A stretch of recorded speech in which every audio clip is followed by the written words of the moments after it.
You know, it's really easy to get caught up in the world that we live in today. It's pretty amazing the technology that exists. I mean, we can't deny the 20th and 21st century has changed the direction of the world in unimaginable ways, sometimes for the worse, but I think mainly for the better, which is why I'm super thrilled to partner with the app DonorSee, which allows you to use today's technology to literally change people's lives. It's exactly what the name suggests. It's a way for you to donate to people who really need your help. But what's cool and different about this is a few days after you give, you get a personalized video showing you how your money has helped real people. For example, this is Grace in Malawi. Grace needed a wheelchair. When she got one, all of her donors got a video of her receiving her wheelchair, and it's really heartwarming. I've known Gret Glyer, the founder of DonorSee, for years, and I can tell you he's the real deal. He's a good person who has created an app that's just fantastic. So check out donorsee.com/Kevin, and if you join using that link at $30 a month, they'll send you a hat. If you join at $100 a month or more, they'll send you a hat and a free shirt, which is really nice of them. But better than that, you'll get the satisfaction of knowing that you're truly changing people's lives. It's really awesome. Go check it out right now. On to the show. How's it going? My name's Kevin. Wow, I'm just up on the hot takes right now. I've never been more relevant in my life. A few weeks ago, I was talking on my podcast, The Inner Tube, a show you should go check out. My friend Josh and I were discussing reaction videos that I've thought about doing and then never got around to doing. One of them, just looking at the date here, this came out in 2016. A solid 3.5 years old at this point. But that doesn't matter because I think there's some really good, solid principles that we can uncover, that we can open up like a clamshell by checking out this particular video. So, Cracked. I don't know what they do on their channel anymore. I used to watch them. You know when I stopped watching them? Whenever they started doing this show. It was like the weekly news. So annoying. It just wasn't funny. Maybe it's funny and I disagree with it. Do they even make stuff anymore? Holy cow, they haven't put anything out in 6 months. Wait, did they go under? Yeah, it looks like they went under. They're still around as a website, but they don't do their video stuff anymore, so. Say goodnight, Kevin. Beating up the little guy. Who does Adam Ruins Everything? Oh, that must be College Humor. They're the same. If you ever watch College Humor, then you've seen Cracked. This will be a political-ish episode, I guess. Yeah, I guess you could call this another installment of Kevin's Economic Soapbox. Why Expiration Dates Are BS. Wow. Let's see what they have to say. Did you get that from the mini fridge over there? Yeah, I got hungry. I'm pretty sure that yogurt's expired. Oh, God. Oh, my God. I'm dying. I'm dying. Oh, God. So, I mean, this is your typical, like, Blimey Cow-esque sketch, you know? You, like, start off a video and it's like, here's an idiot who doesn't understand how food works. Now I'm gonna make a video talking about what we need to do because there are idiots like this out there, probably. This seems to be kind of like a thing where there are people who live in a city. City folks just don't get it. Wait a minute, I just found out that some things are different than the way that I naively thought they were all along. I can't trust everybody. This changes everything. But I'm not wrong. You are wrong. I'll give you a chance. Let's hear your Wikipedia version of history and what you think really happened when you were throwing this video together to meet your quota one afternoon. Date labeling became popular in the 1970s. Instead of growing all our own foods, people began to buy from the grocery store. I love how they just gloss over that. Instead of doing this, people just started doing this other thing. This is the tendency of the mainstream. They look at history as something that's just inevitable. Well, yeah, we ended up in World War II. Vietnam ended up happening. I don't know why it just happened. Why? People got nervous and said, but if we aren't growing it, how do we know if it's fresh? This is exactly what I said. This is city people too dumb to realize where their food comes from. I'd been eating this food all my life without having any idea where it comes from. And it was the idea of this world deliberately hidden from us. The supermarkets came up with a helpful idea and voluntarily adopted the open dating system. Can you believe these freaking supermarkets listen to their customers and they voluntarily, without force, decided to help their customers? How super helpful of that supermarket. And at first, it was. But then what happened? What's the sinister plan that these markets came up with to hurt their customers that come and buy stuff from them all the time? It was more of a way for them to say, we think it might go bad around this time. Okay. But it caught on, and people started treating it like law. Even to this day, the only product with a federally required use by label is baby formula. Everything else is left up to the food producer. I can't believe it. This industry is regulating itself. Can you just imagine being so entitled that you're like, hey, so I found this little small part of the market that isn't being regulated by the government. And what I'm going to complain about is that they're not poisoning people.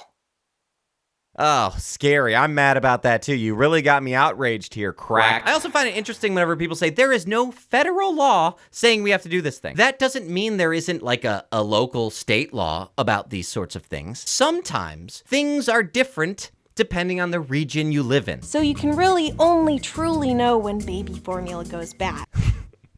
I love how law isn't the same as like a natural law. Whenever the government writes something, it's not like, now we know for sure. The FDA gets stuff wrong all the time. The only difference is if baby formula is wrong, nobody gets in trouble. Well, the FDA said it was fine. With a private company, they have to do recalls, they can get sued. There's a lot of accountability there. And they're the professionals. Why would the people at the government be better at this than the people who do this for a living? I feel like that's being glossed over as well, and it's just taken for granted that if the government does it, then that fixes it. The companies that make the food, of course, want you to buy more of it. Yeah, that's how businesses work, sure.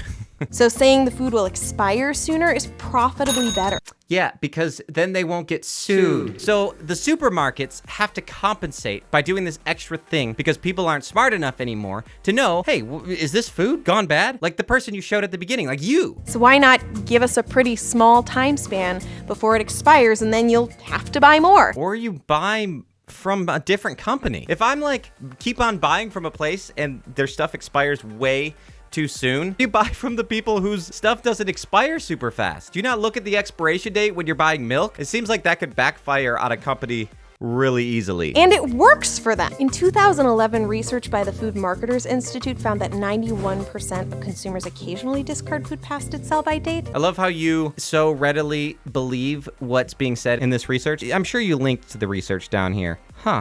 Oh, interesting. It's not linked. Food Marketers Institute is an American trade group for food marketing, food retailers, and wholesalers. So this is not a government institution, right? I'm sure they get government funding. This is, once again, the market regulating itself. 91% of consumers occasionally discard food past its sell-by date. 91% occasionally discard food. What an extremely specific and scientific number you have there. What do they do most of the time, though? They smell it. While 25% said they always toss their food past the sell-by date. That's a ton of food. They bought it, so the money has already been spent, so they can do with it what they want. It's their bank accounts that they're hurting. Nearly 40% of our food, to be exact. At least 15% of their taxes are being taken away. That's another area where waste is happening to these individuals. There's something you could be concerned about. As a person who loves food more than she loves most people. Of course it's an avocado. Is crack not the most basic mainstream bullcrap you've ever heard? This is really something I don't like to hear. Wow, it sounds like you're really passionate about this sort of thing. Here's an entrepreneurial business proposition for you. Instead of just making this video, how about you start your own company, a Goodwill or a pawn shop for expired food? Say, hey, anybody who's like unsure about their food, I'll buy it from you and you can go and sell that. That would be a solution to this problem. I bet you legally can't do that. My guess is the law that you love so much won't let you do that. Because it turns out that about 80% of dates printed on food packaging are approximate, rather than exact dates as to when the food should no longer be consumed. Okay. All because there's no official dating protocol. Or maybe it's because it's physically impossible to know when a certain piece of food turns from good to bad. Ever think about that? That's why you might see many different labels like sell by, use by, best by, not the store. So it's confusing because I just want to eat my food before it becomes rotten poison. Then do it. There should be a label that says rotten poison date, but that doesn't exist. Because it's not a real thing. What? What do you want? That's not how food works. That's a physical impossibility. There's so many different variables whenever it comes to when food goes bad. Let's imagine for a second, you have a 45-minute drive home from the grocery store. It's a hot summer day, and you put the milk on top of all the rest of your groceries in a SUV with no tinted windows. Get home, you put the milk on the door, and your temperature on your refrigerator is set at medium. Your milk is gonna expire way faster than somebody who lives in Antarctica and has a 2-second drive home. I'm going to extremes here, but I'm just saying that, like, there's so many different factors. How do you account for things like that? You think the government can just know this? Here, an industry is doing a thing. It doesn't cost you anything. It's just a free gift. You're worried about wasted food, yet you're not worried about wasted money being taken from these people out of their paycheck to go towards what would have to be a specific agency to come up with all of these dates that can't be predicted anyway. There's not going to be any bureaucracy. There's not going to be any waste. The government doesn't have a great track record on this sort of thing. For example, there was a time during the Great Depression, the great FDR literally ordered that farmers slaughter pigs and destroy food in order to artificially drive up the prices so it would, quote, save the economy. Wow, brilliant idea, Franklin Delano Roosevelt. The government isn't very smart.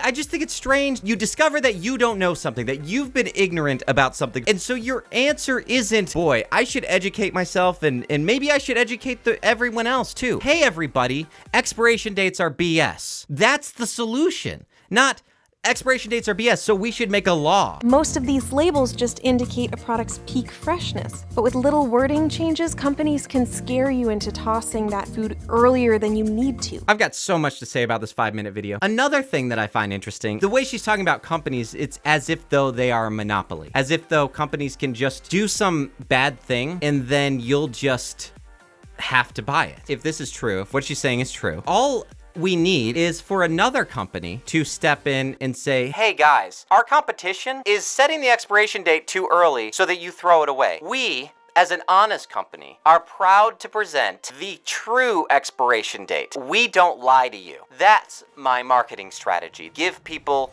what they really want. But what you want to do is actually take away that particular marketing strategy for small businesses. You're asking for a monopoly. Foods that are past their expiration date are not necessarily inedible. Think of that poor can of refried beans you tossed. Then eat it. I want to know if my food will go bad, so I don't feel like poop. There's already a private website called Still Tasty that you could go to and check for yourself. Well, there is a solution. Many solutions. You can push for clearer quality-based and safety-based labels on foods. Push for them by the government. Remove all those confusing best by dates with ones that are more specific, and maybe have some smart labels with clear and pertinent food safety information. When I was a kid in the 90s, literally every cereal box had this on it, because it was government mandated. Like the very people you're asking to mandate the expiration dates demanded that every cereal box have it. The stuff at the bottom is the stuff you should eat a lot of, and the stuff at the top is the stuff you should have less of. So at the bottom we see bread, cereal, rice, pasta, like all carbs. Underneath, fruits and vegetables. The government demanded that we do this. So you had fruits and vegetable sellers advertising saying, you know what's better than eating fruits and vegetables? Bread. This was in the 90s. We knew better. Use your common sense. Is this a well-balanced diet? No. No, it's not. This is a well-balanced diabetes. I just don't think that there's the track record here of the government being able to fix this problem. But until we get some cool little laws passed that might, establish a reliable, coherent, uniform, consumer-facing dating system, use your nose. Trust your taste buds, and don't be too scared if that yogurt is a couple days past its expiration date. Until we get laws passed, we have to actually take responsibility for our own safety. But if we get a law passed, we no longer have to take responsibility for our own safety. That's moral hazard. That's the definition. If you don't know what moral hazard is, it's the tendency for people to make more reckless decisions whenever they believe there's a safety net there to protect them. The banks, for example, are more likely to give out dangerous loans at lower interest rates because the government will bail them out. Car manufacturers are more likely to do things that may not be good for their business because you know what? The government will bail them out, remember? Does anybody remember this? So this video really made me mad. I had a lot of things to say about it, and now I've said all the things that I need to say. You're welcome, everybody. Just be smart and check your food, all right? It's not that hard. It's still tasty. It exists. We don't need a law for this. That's my motto.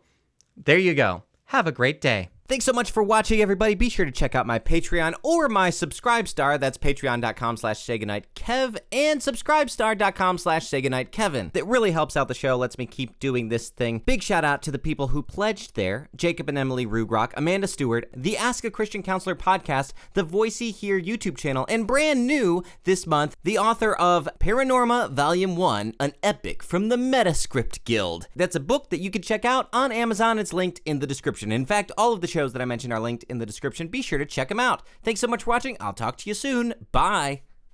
Good night.